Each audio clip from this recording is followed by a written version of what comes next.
ନଟିଆ ଆଉ ତା ସାଙ୍ଗମାନେ ତା ସାର୍ ମାନେ ଗଲେ ପିକନିକ କରିବା ପାଇଁ। ଆସିକି ପହଞ୍ଚି ଗଲେ ସାତପଡାରେ। ତାଙ୍କ ସାର୍ ମାନେ କହିଲେ ଚାଲ ଚାଲ ଚାଲ ଜଲ୍ଦି ଚାଲ ଜଲ୍ଦି ଚାଲ। ପିଲାମାନେ ଇଏ ହଉଛି ସାତପଡା, ଆମେ ବୋଟରେ ବସି ପାଣି ଭିତରକୁ ଯିବା। ତା ଭିତରୁ ଡାଙ୍ଗ କହିଲା, ସାର୍ ସାତପଡା କଣ ପାଇଁ ପ୍ରସିଦ୍ଧ? ଏଠି କିଏ 7 ଥର ପାଡିଥିଲେ କି? କହି ସାରିଲା ପରେ ତାଙ୍କ ସାର୍ ଗୋଟେ ଜାବଡାଟେ ତା ଗାଲ ମୂଳକୁ ବସେଇଲେ।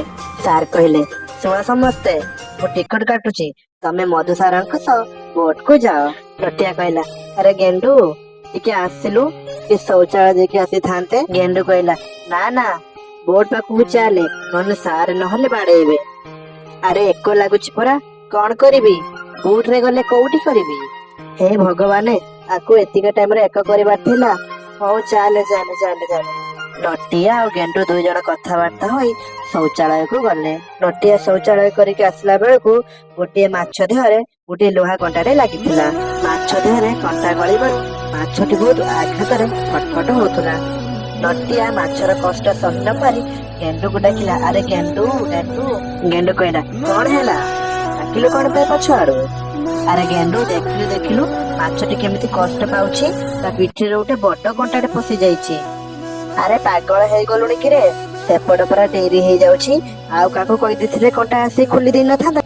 ଏମିତିରେ ତ ଲେଟ୍ ହେଇଗଲାଣି। ସବୁବେଳେ ତ ସାରଙ୍କ କତିରୁ ମାଡ ଖାଉଛେ, ନହେଲେ ଆଜି ତ ମାଡ ଖାଇବା ଟିକେ ନା।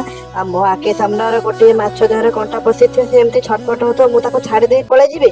ରହ ଟିକେ ରହ। ନଟିଆ ପାଣି ଭିତରୁ ଯାଇ କଣ୍ଟାଟି ଖୋଲିବା ପାଇଁ ବହୁତ ଚେଷ୍ଟା କଲା। ଫଳରେ ଚେଷ୍ଟା କରି ନଟିଆ ମାଛ ଦେହରୁ କଣ୍ଟାଟି ଖୋଲିଦେଲା। ମାଛ ଏବେ ବହୁତ ଖୁସି ବୋଲି ଜଣା ପଡିଲା। ନଟିଆ ଆଉ ଗେଣ୍ଡୁ 2 ଜଣ ସାଙ୍ଗ ହୋଇ ତାଙ୍କ ସାର ପାଖକୁ ପଳେଇ ଆସିଲେ। ତାଙ୍କ ସାର୍ ପଚାରିଲେ, ଆରେ ତମେ 2ଟା କୁଆଡେ ଯାଇଥିଲ କିରେ? ଗେଣ୍ଡୁ କହିଲା, ସାରେ ଆମେ ପରା ଏକ କରିବା ପାଇଁ ଯାଇଥିଲେ। ନଟିଆ କହିଲା, ଡଲଫିନ ଦେହରେ ପରା ଗୋଟେ କଣ୍ଟା ଲାଗିଥିଲା, ତାକୁ ବାହାର କରୁଥିଲେ। ନଟିଆ, ତୁ ଭାରି ପରମ ମିଛୁଆ ହେଇଗଲୁଣି, ତୋତେ ଆଣିବାର ହିଁ ନଥିଲା। ନଟିଆ କହିଲା, ସାର୍ ମୁଁ ସତ କହୁଛି। ଏଇ ଚୁପ କର, ଯାଅ ବୋଟରେ ବସ। ନଟିଆ ଆଉ ତାଙ୍କ ସାର୍ ଯାଇକି ବୋଟରେ ବସିଲେ। ଏମିତି କିଛି ବାଟ ବୋଟରେ ଗଲା ପରେ ନଟିଆ କହିଲା, ବହୁତ ସୁନ୍ଦର ଅଛି ପ୍ଲେସଟି, ଯାଉଛି ଗୋଟେ ସେଲଫି ଉଠେଇବି। ଏମିତି କିଛି ସେଲଫି ନବା ପରେ ଗୋଟେ ଚଢେଇ ଆସି ତାକୁ ପାଣି ଭିତରକୁ ପକେଇଦେଲା। ପାଣି ଭିତରେ ପକେଇଦେଲା ପରେ ନଟିଆ ବହୁତ ଚିତ୍କାର କଲା, ମତେ ବଞ୍ଚାଅ ମତେ ବଞ୍ଚାଅ, ମୁଁ ପାଣି ଭିତରେ ପଡିଗଲି। ଏମିତି କିଛି ସମୟ ହେଲା ପରେ ତାଙ୍କ ସାର୍ ପଛକୁ ଅନେଇଲା ବେଳକୁ ନଟିଆ ନାହିଁ। ତାଙ୍କ ସାର୍ ପଚାରିଲେ, ନଟିଆ କୁଆଡେ ଗଲା କିରେ? ତାଙ୍କ ସାଙ୍ଗମାନେ ସବୁ ସାରଙ୍କ କଥା ଶୁଣି ଆଶ୍ଚର୍ଯ୍ୟ ହେଇଗଲେ।